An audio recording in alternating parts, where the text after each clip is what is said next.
ஆய்வுகளின் சுருக்க உரையாக அனுப்புவார்.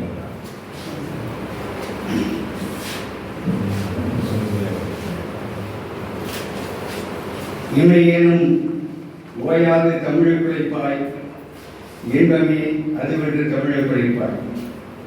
பேரன்பிற்கும் பெரும் மதிப்பிற்கும் உரிய இந்த அமைப்பினுடைய தலைவரும் மரியாதைக்கும் போற்றுதலுக்கும் உரிய பொன்முடி சுப்பையா உள்ளிட்ட அவையினருக்கு என்னுடைய சிறந்தாத்திய வணக்கங்களை தெரிவித்துக் கொள்கின்றேன்.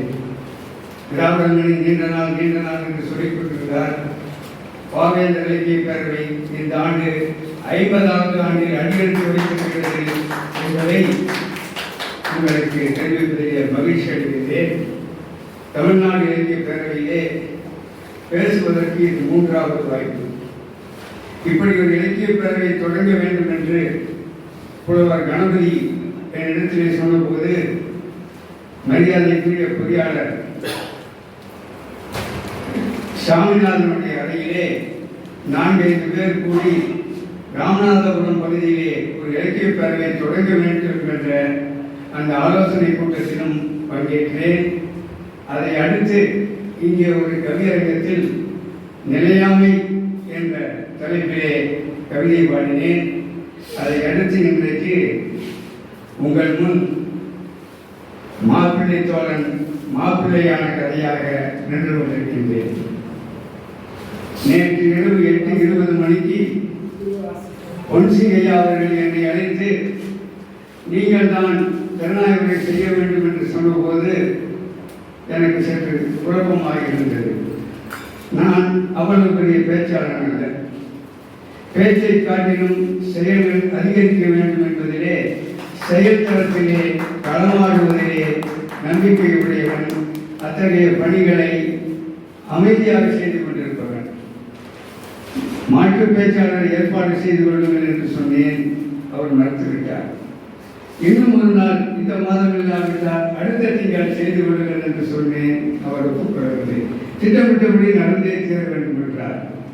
எனக்கும் இதே மாதிரி ஒரு திருநாயகர்களே ஒருவர் அன்று காலை அவருடைய மாமியார் இறந்து விட்டார் என்று சொன்னபோது அந்த நிகழ்வை அடுத்த மாதம் மாற்றி வைத்தோம். அடுத்த மாதமும் அவர் காரணம் சொன்னார். அதற்கு அடுத்த மாதம் மாற்று பேச்சாளர்கள் வைத்து செலுத்தினேன். ஆக நிகழ்ச்சி ஏற்பாட்டாளர்களுக்கு இப்படி பல்வேறு சிரமங்கள் வரும் என்பதை இந்த 50 ஆண்டு கால பட்டறிவிலே உணர்ந்தவன் என்கின்ற வகையில் இந்த நூலை 108 பக்கங்கள் மட்டுமே படித்துள்ளேன். ஏறத்தாழ 206 பக்கங்கள் கொண்ட இந்த நூலில் என்னால் என்னுடைய பல்வேறு சூழல்களுக்கிடையிலே ஒரு 108 பக்கம் ஒரு பாதி அளவிலே தான் இந்த நூலை படித்திருக்கின்றேன். அந்த பாதி அளவிலே என்னுடைய உரை அமையும். இது திறனாய் உரை, மதிப்புரை என்றெல்லாம் நீங்கள் எடுத்துக்கொள்ள வேண்டாம். நான் ஒரு சாதாரண தமிழாசிரியர் கூட்டுள்ள தமிழ் தொண்டர், ஒரு பால்வியாபாரியாக இருந்து பாரதிதாசன் இலக்கிய பேரவை தொடங்கினேன். அந்த வகையில் தமிழறிவோ தமிழ் ஞானமோ மிகப்பெரிய ஆற்றல் வாய்ந்த பேச்சாளர் என்று யாரும் என்னை நினைத்து விடாதீர்கள். பாரதிதாசனுக்கு ஒரு அமைப்பில்லை என்பதற்காக விளையாட்டாக தொடங்கினேன். பாரதிதாசன் முதலியெல்லாம் வந்து இந்த நிகழ்ச்சிகளை கலந்து கொண்டதற்கு பிறகு எனக்கு சற்று நம்பிக்கை வந்தது. இதை நடத்த முடியும் என்று இப்போது 50வது ஆண்டிலே அடியெடுத்து வைத்திருக்கிறோம் என்கிற செய்தியை மட்டும் உங்களிடத்திலே சொல்லி இந்த நூல் ஏறத்தாழ நாவல் புதினம் என்பது முழுமையாக படித்து இதை திறனாய்வு செய்ய வேண்டும். அப்படிப்பட்ட திறனாய்வு செய்வதற்கு போதிய கால அவகாசம் எனக்கும் இல்லை, உங்களுக்கும் இல்லை என்கின்ற வகையில் இந்த புதினத்தை இது 2வது புதினம். பெரும்பாலும் இலக்கிய உலகின் ஆளுமைகள் அகிலனாகட்டும் ஜெயகாந்தனாகட்டும் எல்லோரும் தங்களுடைய புதின படைப்பால் தான் உலகறிந்தவரானார்கள். அந்த புதின படைப்பால் தான் அவர்கள் பல்வேறு விருதுகளை பெற்றார்கள். அந்த வகையிலே நண்பர் பொன்சிங் அவர்கள் இன்றைக்கு புதினத்தை படைத்திருக்கிறார். கவிதை நூல் வெளியிட்டார், சிறுகதை நூல் வெளியிட்டார். அடுத்த பரிணாம வளர்ச்சியாக இப்போது அவர் ஒரு புதினத்தை 2வது புதினத்தை அவர்கள் வெளியிட்டிருக்கிறார்கள். இங்கே பெயருக்கு கூட விளக்கம் சொன்னார்கள். அப்போது என்னுடைய நினைவு என்னுடைய நண்பர் கம்பராயன் அவர்களுடைய நினைவுக்கு சென்றது. அவரை பல பேர் கம்பராமாயணத்தில் ஈடுபாடு கொண்டவர் என்று சொன்னார்கள். அவர்கள் கூட்டத்திலே சொன்னார், எனக்கு கம்பராமாயணத்தின் மீதெல்லாம் ஈடுபாடு இல்லை, நான் கம்பம் ராயப்பன் கம்பராயனானேன் என்று கம்பராயன் ஒரு கூட்டத்திலே சொன்னார். இங்கே பொன்சிங்கைக்கு நீங்கள் விளக்கம் சொன்னபோது எனக்கு அந்த நிலைதான் வந்தது. ஐயா அவர்கள் தமிழை பற்றி சொன்னார், என் தாய்மொழி நாளை சாவதாக இருந்தால் நான் இன்று செத்து போவேன் என்று சொன்னான் ரஷ்ய கவிஞன் ரசோதேவ். அதே போலதான் நானும். இந்த தமிழ் மொழிக்கு வந்து சொல்லுகின்ற சூழ்ச்சிகள், தமிழ் மொழிக்கு பல பேரும் செய்கின்ற இரண்டைகள் எல்லாம் பார்க்கும்போது நாம் ஏன் இன்னும் உயிரோடு இருக்க வேண்டும் என்கின்ற எண்ணம் என்னுள்ளும் தோன்றாமல் இல்லை. அந்த வகையிலே இப்பொழுது நூல், இந்த நூலிலே அவர் கிடைத்திருக்கின்ற கதாபாத்திரம் சேகர் செண்பகம் என்கின்ற 2 கதாபாத்திரங்களை கதையின் முக்கிய கதாபாத்திரமாக உரைத்துள்ளார். அதற்கு பின்புலமாக காரல் மார்க்ஸ், பேரறிஞர் அண்ணா, அம்பேத்கர், புத்தர் என்று ஒரு பட்டாளத்தையே இந்த கதை களத்திற்கு துணையாக அழைத்துக் கொண்டு அவ்வப்போது புத்தரையும் துணை கலைத்துக் கொண்டு இந்த கதையை அவர் மெதுவாக நடத்திக் கொண்டே செல்கின்றார். ஆற்றோரத்தில் என்பதெல்லாம் என் நினைவுக்கு வருவது ஆற்றங்கரையிலே என்று பேரறிஞர் அண்ணா அவர்கள் பேசிய அந்த பேச்சு எனக்கு நினைவுக்கு வராமல் இல்லை.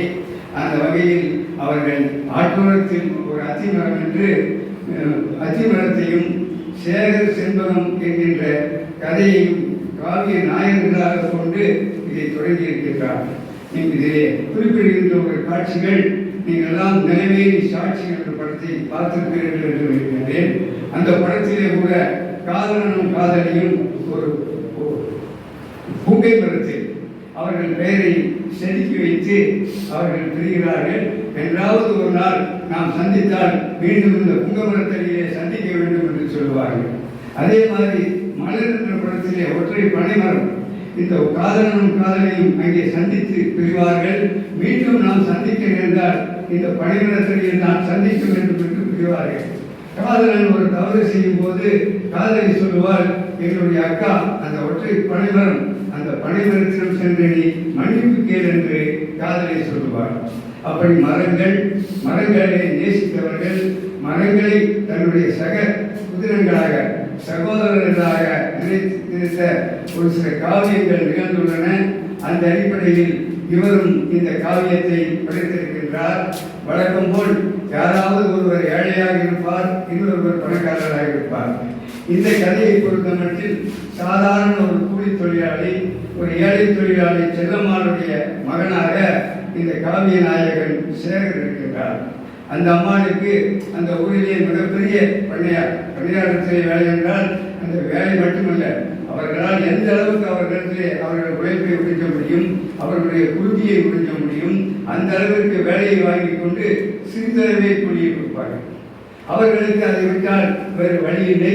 ஒரு கிராமம் சூழ்ந்த சூழ்நிலையில் அப்படி ஒரு சூழலிலே செல்லம்மாளுக்கு மகனாக சேகரும் அந்த குளத்திலே மிகப்பெரிய பண்ணையாராக, மிகப்பெரிய கோடீஸ்வரனாக, அந்த ஊரின் நிலையை தீர்மானிப்பவராக, அந்த ஊரிலே எது நடந்தாலும் அவர்தான், அவரை தாண்டி எந்த நிகழ்வும் நடக்க முடியாது என்று சொல்லக்கூடிய வெள்ளைச்சாமியினுடைய மகளாக செண்பகமும் படைக்கப்பட்டிருக்கிறார்கள். இவர்கள் இருவரும் ஒருவர் நேசிக்கிறார்கள், காதலிக்கிறார்கள். அந்த காதலை வெளிப்படுத்துகின்ற சூழல் இருவருக்குமே அமையவில்லை. ஏதாவது ஒரு வகையில் நாம் காதலை சொல்லிவிட வேண்டும் என்று சேகர் துடிக்கிறார். அதே நேரத்தில் சேகருடைய துடிப்புக்கு பிறகால் ஒரு சில காலங்கள் கழித்து தான் செண்பகம் சேகரை நினைத்து உருகுகின்ற ஒரு காட்சி உருவாகிறது. செண்பகமும் சேகரை நேசிக்கின்ற நிலை வருகிறது. ஆற்றங்கரையிலே அந்த ஆற்றங்கரை, அந்த அத்திமரத்துக்கு பின்னாலே அவர் ஒளிந்து கொண்டு கூடையிலே ஒரு சில பூக்களை வைத்துக் கொண்டு தன்னுடைய காதலி அதை எடுத்துச் செல்வாளா, காதலை எடுத்து சென்றால் அவள் காதலை ஏற்றுக்கொண்டாள் என்று பொருள் என்று சேகர் நினைத்துக் கொண்டிருப்பார். வரும்போதெல்லாம் தோழியோடு வருகின்ற காதலை அதை கண்டும் காணாமலே போய்விடுகின்றார். அவருக்கு அத்திமரத்திலே நின்று கவலைப்பட்டுக் கொண்டிருப்பார். ஒரு கட்டத்தில் அதனுள் ஒரு கடிதத்தை போட்டுவிட்டு செண்பகம் சென்று விடுகிறார். ஓடோடு சென்று அந்த கடிதத்தை பார்க்கும்போது அதிலே நாளை எனக்கு பிறந்த நாள் என்கின்ற செய்தி மட்டும் இருக்கும். பிறந்த நாளுக்கு எங்கே சென்று சந்திப்பது என்று இவருக்கு தெரியவில்லை. சரி, பிறந்த நாள் என்றால் கோயிலுக்கு தானே வருவார் என்று கோயிலுக்கு செல்கின்றார். இவருக்கு வீடும் தெரியாது, செண்பகம் யார் என்ற எந்த விவரமும் சேகருக்கு தெரியாது. சரி, எப்படியும் பிறந்த நாள் என்றால் கோயிலுக்கு வருவாள் என்றால் கோயிலுக்கு செல்கின்றால் கோவிலுக்கு வரவே வீட்டிலே இங்கே கேக் வெட்டி ஆடம்பரமாக தன்னுடைய பிறந்த நாளை கொண்டாடி கொண்டிருக்கின்றால் இது அவனுக்கு தெரியாது. கோயிலுக்கு வந்து திரும்பி செல்கின்றால் ஒரு நாள் மீண்டும் ஆற்றோரத்திலே மீண்டும் சந்திக்கின்ற வாய்ப்பு ஏற்படுகிறது. அப்போது கூட இருவரும் பேசுகின்ற வாய்ப்பு இல்லாமல் இருவரும் பிரிந்து செல்கின்றார்கள். இப்படியாக கதை நீண்டு கொண்டிருக்கக்கூடிய ஒரு கட்டத்தில் சேகருக்கு பெங்களூர் செல்கின்ற வேலை வாய்ப்பு கிடைத்து உடனடியாக அவர் பெங்களூர் செல்ல வேண்டும் என்ற சூழல். ஒருபுறம் வயதான தாயாரை கல்வி விட்டு செல்கின்றோம், இன்னொரு புறம் காதலியை பார்க்காமல் செல்கிறோமே என்ற இயக்கமும் அவருக்கு இல்லாமல் இல்லை. தாயாரிடத்திலே பணத்துக்கு ஏற்பாடு செய்ய சொல்கின்றார். வயதான அந்த கூலி தொழிலாளி அந்த முதலாளியிடத்திலே கேட்டால் அவர்கள் சொல்கிறார்கள், 1500 ரூபாய் நமக்கு ஊதியம், சேர்ந்து போனா போதும் ஒரு 500 ரூபாய் கொடுப்பாங்க, அதற்கு மேல் நமக்கு பணம் இல்லை இருக்கின்றார். சேகரோ குறைந்தது ஒரு 10,000 ரூபாயாவது இருந்தால்தான் நான் பெங்களூர் செல்ல முடியும் என்று சொல்கின்றான். ஓரளவு தாயார் போராடி கீராடி ஒரு 3000 ரூபாயை வாங்கி கொண்டு கொடுக்க அந்த 3000 ரூபாயோடு அவர் பெங்களூர் செல்கின்றார். பெங்களூர் சென்று ஒரு தானியின் மூலமாக ஒரு விடுதியிலே தங்கி பணியாற்றுகின்றார். அந்த நேரத்திலே இந்த தோழி ஒருத்தி அங்கே வந்து சந்திக்க தோழியிடத்திலே தன்னுடைய அலைபேசி எண்ணை கொடுக்கின்றார். மரத்திலும் அந்த அலைபேசி எண்ணை செதுக்கி வைத்திருக்கின்றார். அத்திமரத்திலே தோழியிடத்திலே சொல்லி அந்த அத்திமரத்தை சென்று அவளை பார்க்க சொல், என்னை பற்றி விவரம் தெரியும் என்று சொல்லுகின்றார். தோழியும் அந்த ஒரு கட்டத்தில் அந்த நேரத்திலே அவங்களுடைய அத்தை மரகதம் பூஞ்சோலை என்கின்ற கிராமத்திலே இறந்துவிட இவர்கள் எல்லோரும் இறப்பு சென்றுவிட தோழியும் சந்திக்கின்ற வாய்ப்பில்லை. இடையிலே வெள்ளைச்சாமிக்கு ஒரு ஆபத்து வர வெள்ளைச்சாமி வீட்டை சுற்றி காவலர்களை வைத்துக் கொண்டு மகளை வெளியில் விடாமலும் வீட்டு சிறையை வைத்திருக்கின்ற சூழல். இதை தோழி சேகரத்திலே சொல்கின்றார். அலைபேசி எண்ணை கொடுக்கின்றார். எப்படியாவது என்னிடத்திலே பேச சொல் என்று சொல்கின்றார். இந்த அளவிலே தான் நான் படித்த இந்த நூல். ஆகவே இதை மேற்கொண்டு பேச வேண்டும் என்றால் இந்த நூலை முழுமையாக படிக்க வேண்டும். ஆகவே ஒரு தரமான நூல். அவருக்கு இலக்கிய ஆர்வம் மிகுதியாக இருக்கின்றது. பாவேந்தர் குடும்ப விளக்கிலே சொல்லுவார், அந்த கணவனும் கணவியும் மாட்டு வண்டியிலே செல்லும் போது அதிகாலை தொடங்கி நாம் இரவு மட்டும் அடுக்கடுக்காய் நமது நலம் சேர்ப்பதல்லாமல் இதுவரை பொது நலத்திற்கு என்று சென்றும் நினைத்தோம் இல்லை என்று ஒரு பெண்ணை பாவேந்தர் பேச வைத்தார். அதுபோன்று இதிலே பெண் விடுதலை, பாலியல் தொகை சமூகத்திலே நடைபெறுகின்ற பல்வேறு கொடுமைகளை விடாமல் அவர் சுட்டிக்காட்டியிருப்பது பாராட்டுக்குரியது. அவர் இன்னும் பல நூல்கள் படைக்க வேண்டும். அவருக்கு ஓய்வறியாது எழுதிக் கொண்டே இருக்கின்றார். நம்முடைய மரியாதைக்குரிய கம்பராயன் ஐயா அவர்கள் பல பேருக்கு தெரிந்திருக்கும்.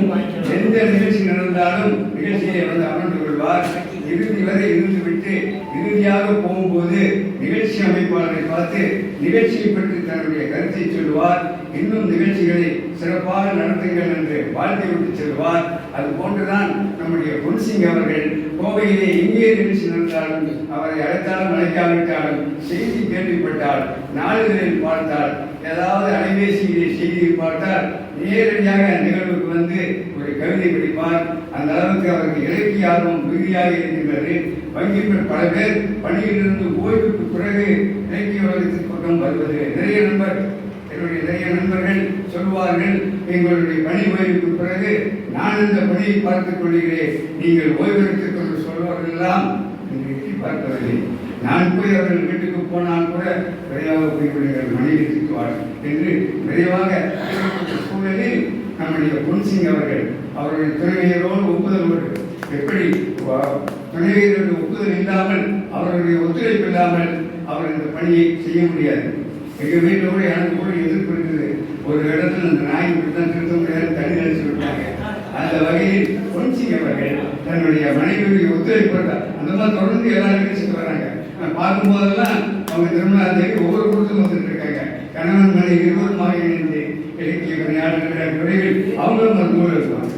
எனக்கு தெரிந்த மதுரையில் திருநாமோவில் சக்தி கோதண்டம் இப்படி பல தோழர் இருவருமாக கணவன் மனை இணைந்து அவர்கள் நூலாற்றிருக்கிறார்கள். சக்தி பெருமாள் வெள்ளையப்பன் மதுரை பாதிமா கல்லூரியில் செய்திருக்கிறார். சக்தி பெருமாள் அவருடைய இருவரும் இணைந்து பட்டிமன்றங்கள் வாய்ப்பாடு மன்றங்களில் பேசுவார்கள், அதை நூலாக வெளியிடுவார்கள்.